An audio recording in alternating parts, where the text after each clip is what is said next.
Now that you're ready to move from one-to-ones to group classes, you're probably wondering, how do I even build a group course? Do I just take a course book and, teach from back to back? It probably is not that simple. It's a little bit more complex, but you're lucky. In today's episode, I'm going to tell you exactly how to structure your course so that it's the most effective for your students, but also profitable for you. Welcome to the Get Richer Teacher. My name is Ola, and I'm a business coach for language teachers who care. So in today's episode, we're talking about at least 4 key elements of a language group program that I have found to be the most crucial in achieving not one, but two goals. Number one, it needs to be effective. It needs to be helping people achieve a goal. And number two, it also needs to be profitable for you. It needs to contribute positively to your business. So remember, everything that I say is a little bit of a compromise. I see business as a bit of a compromise, a little bit like a marriage, It's never going to be only the academic stuff, only the stuff that used to matter to you when you didn't have a business, maybe when you worked for school. Now we're thinking from 2 perspectives. We're developing your entrepreneurial muscle. So yes, while there are some things that you may not be super happy about as a teacher, as a person who is really deep into the academic stuff, but believe me, if you go and allow space for that compromise and for the business side of things, you will be able to sell it as well, which is ultimately your goal as well, isn't it? So the first thing that you need to keep in mind when building an effective group language course is that it needs to have a very specific person in mind. So now more than ever, you are going to see that without a target audience, without a specific customer avatar, you cannot build an effective program. This also applies to any digital product that you want to sell and that you want people to rave about.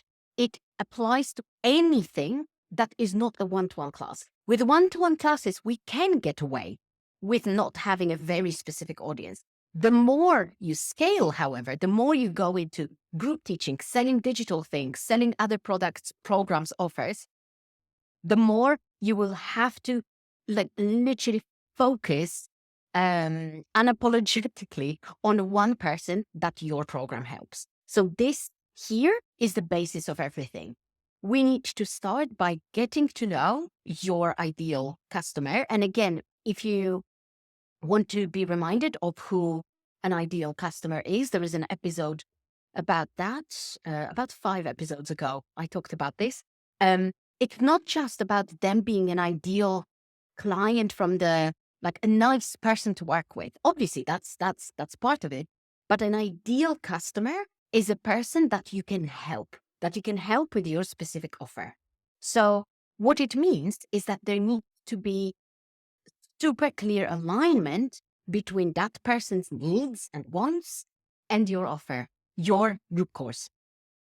If that's not happening, then yes, you may still sell those things. You may still, I see people sell lots of things that are not super specific. But number one, it will always have to be cheaper. Number two, people will not get as good results.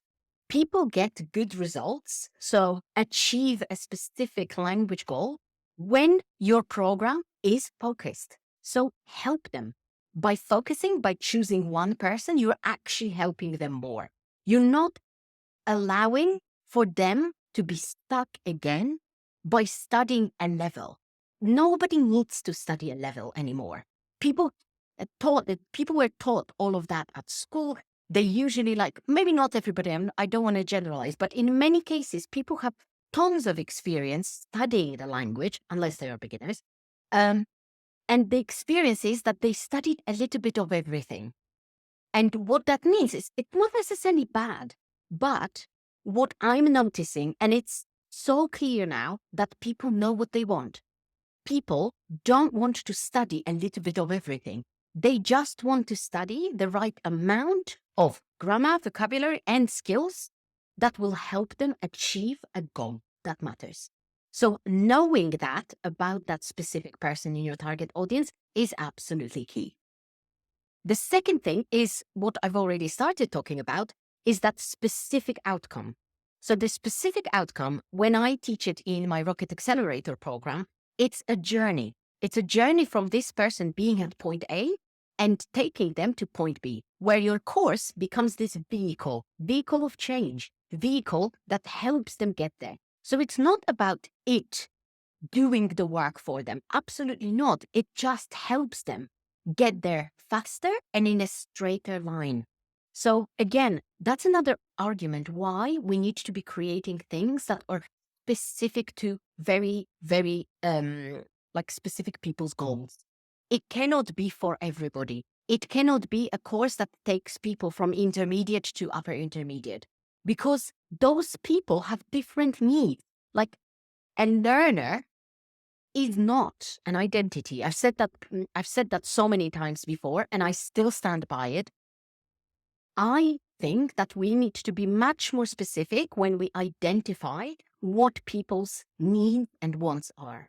So a learner, yes, if you look at them only from that learner's perspective, yes, they need to know certain grammar structures, certain vocabulary items. They need to have their skills developed at a certain level. But to be honest, we do not spend enough time thinking how this is going to help them in life. Do they need to know how to actually, talk to someone at a hotel reception? Maybe that's not what they are going to do in their life. Let's get super clear on what those people actually need. So, because when you do that, when you get really, really clear on what those people need in their life, in their career, in their social life, because it usually comes down to all those things, you can create a very specific outcome and attach it to base your course around that.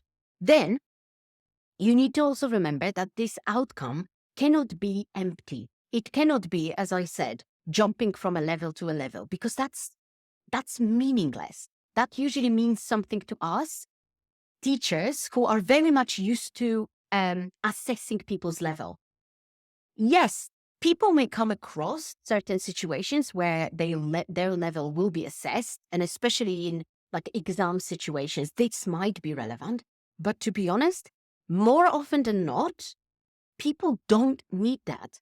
People need certain language skills that they can use in situations and these are the three elements of a good outcome that matter to them for whatever reason, that are urgent, and that can be measured. So, an outcome that matters to a person, I'm going to give you a few examples. Let's say that your target audience that you're building a course for is a business professional. I start with the business professionals because it's the easiest. A business professional who wants to advance their career. They work in international settings. So what they really need to do is to have confident conversations or fluent conversations with clients on Zoom calls. So what are you going to teach them? You're going to teach them how to handle Zoom calls in English. You're not going to teach them third conditional. Maybe part of what you teach them about the Zoom calls will be third conditional, then go for it. But you're not going to teach them this grammar structure for the sake of it. So that's one example.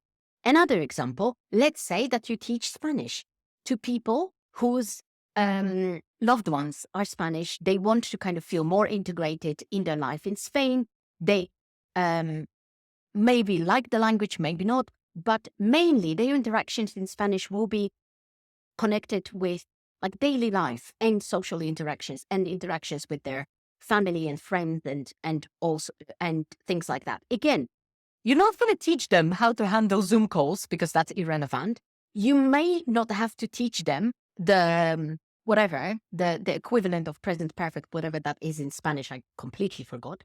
You're going to teach them how to speak to a shop assistant. You're going to teach them how to have small talk. You're going to teach them a little bit of slang. You're going to teach them how to have a completely informal conversation with someone at the bar, because this is what matters to them. What doesn't matter to them is a specific grammar skill or a grammar point, as it may matter if you tell them that that's part of the situations that they can deal with then, thanks to knowing it.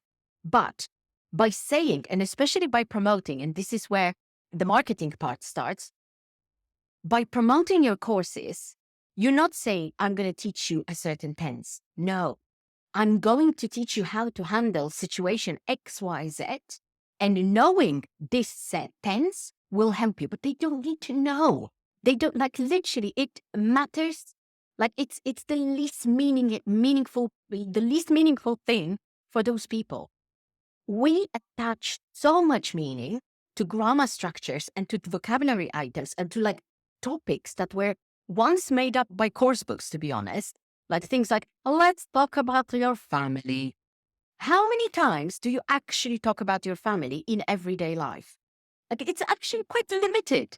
What you actually want to do is do things that matter. So you need to have much more reflection and also research to know what kind of outcomes will matter to your target audience.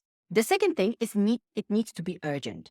So again, I can totally imagine a situation where you would teach something that is not maybe used daily, but it's still super useful to a specific person. So for example, you teach people who deal with, let's say, language for academic purposes, right? So I can imagine that in those situations, those people will use quite sophisticated language. So you're going to teach them the sophisticated language. But this language will probably not be relevant to other people.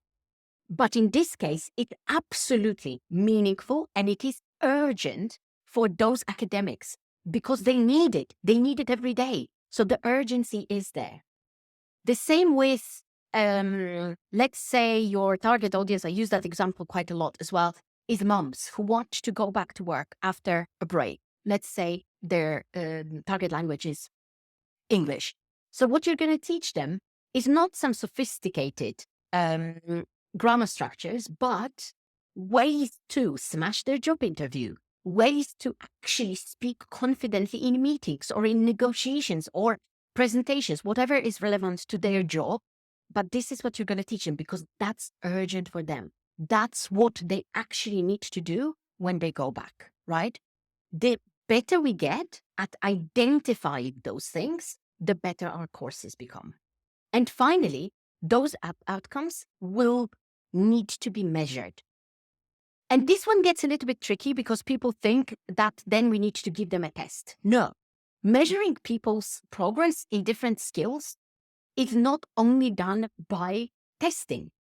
Let's be honest, we have things such as formative and summative assessment, and the formative assessment very often is observation. It's how they feel about their language. It's how if they can recall a situation from the past where they weren't able to do something, but now they are able to do something. And your job here, in order to help them measure their progress or measure where they've met that outcome, is to create good criteria or to create good prompts for them. So what you're going to do is you're going to ask them, can you recall a situation in which da-da-da-da-da, but now you are able to da-da-da-da-da, right?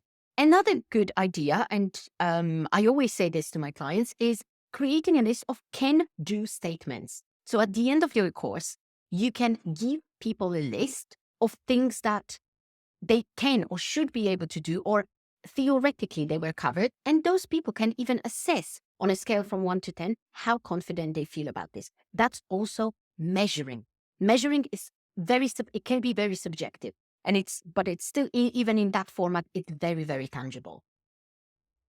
By the way, those can-do statements can then become like a guiding principle or guiding principles of the whole course.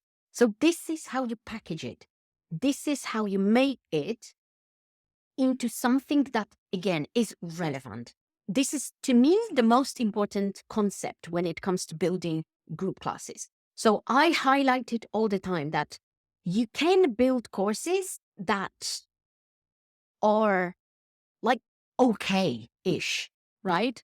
Because they are built on something that you saw in a course book. And let's say that course book are written usually by very intelligent people who know how to do it, who understand how language acquisition works. But you don't want to build average courses. You want to stand out. I'm helping you stand out here.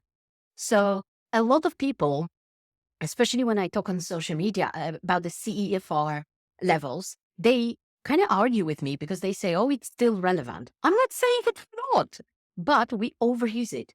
We base everything on the CEFR levels. And that scale was created many, many, many years ago. It can be useful, but actually, it very often doesn't mean much if you don't break it down. So let's say that at a C1 level, on the CEFR scale, it says that the person at the C1 level is able to read newspaper, a magazine, articles fluently and understand most of it, right? What if that's irrelevant to your target audience? What if they couldn't care less about reading magazines? You're not going to do that to them. You're going to do things or help them do things, include the things that actually matter. These are the things, this is what I mean by it being relevant.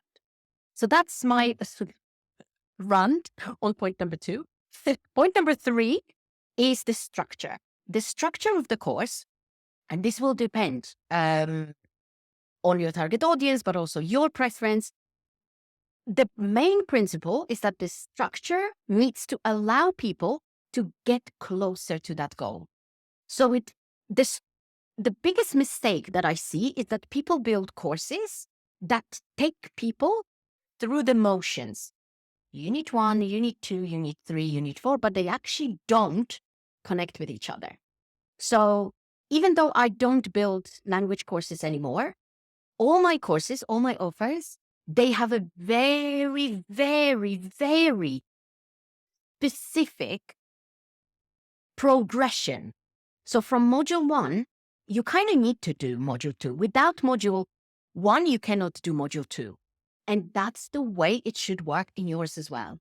People should feel like they're progressing. It may be hard at the beginning, but this is what we're aiming at.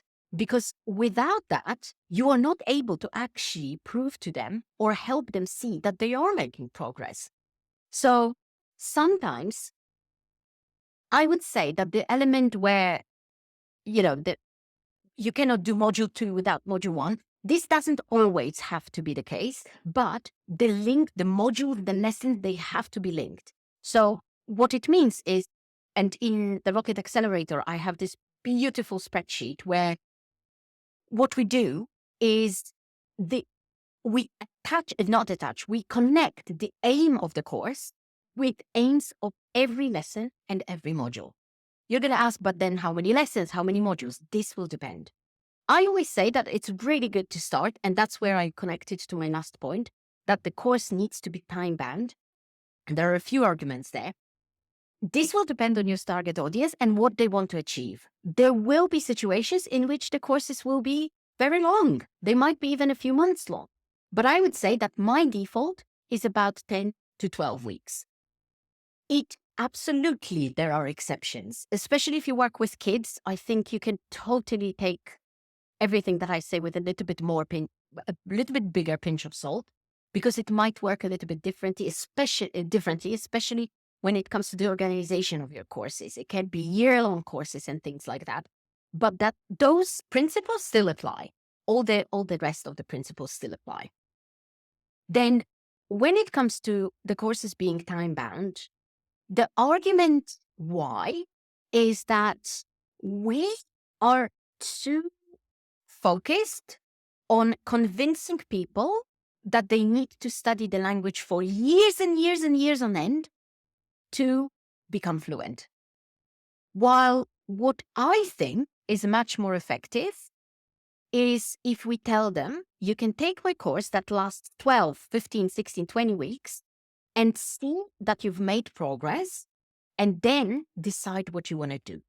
We also don't tell them you are going to decide what you want to do, but it's so much more motivating and so much more, like, it makes so much more sense pedagogically to be saying to people, achieve this goal in that time frame and just see what happens. See how proud of yourself you'll be. See what you'll be able to do. See what impact this will have on your life.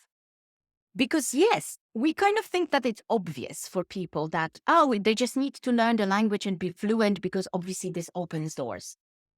It needs to be spelled out to people what they're actually achieving thanks to reaching smaller milestones in that language. And also, besides, I honestly think that we now live in times where people don't like to hear that they will have to study for years on end to become fluent. We don't like it. We like everything fast, and we can kind of argue with it because, me too. I'm a very impatient person, so I might be like more biased here, but I genuinely think that people are now much more conscious of their choices and how they spend their time. So it might be really discouraging in the times when, everything is quick and everything is available nearly immediately, for you to be sending a message that, oh, but your language journey is going to take ages. It's discouraging. It's not what people want to hear.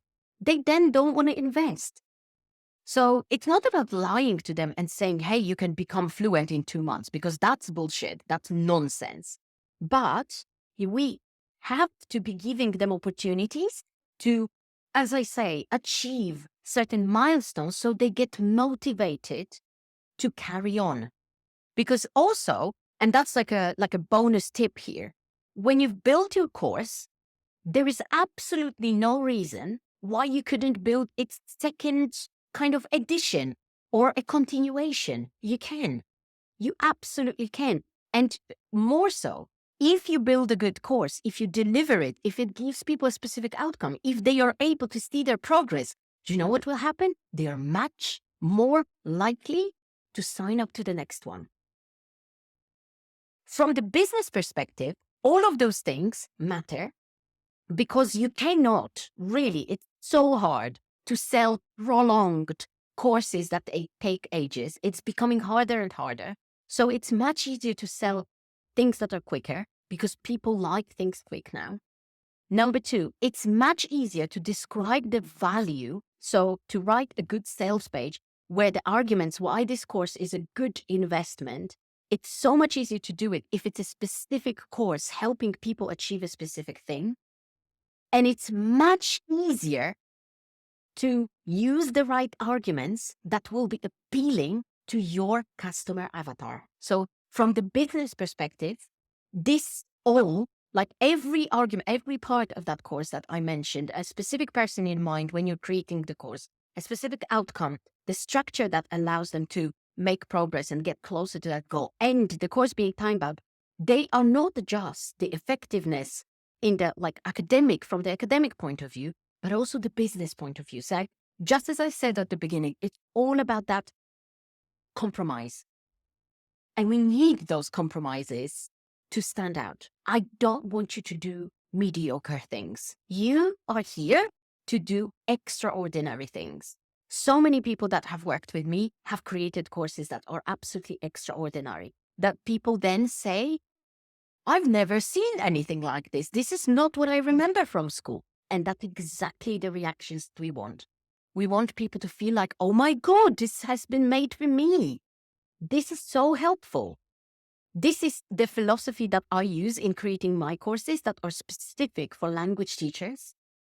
I do not care about, all the business principles that I teach are applicable to other businesses, but I don't speak to other businesses or to other, not bad businesses, but other people. I don't speak to health professionals. I don't speak to even math teachers. I don't speak to, beauticians. I speak to language teachers. And that's how I'm able to know what they need and create programs based on that information. So I encourage you to do the same, because you can not only help people much better, get raving testimonials and reviews, but also make really good money on that. Because people pay if they get results, if they feel like they're being supported, if they feel like something is of good quality, not just mediocre, just like they're used to. No, we are here to do extraordinary things.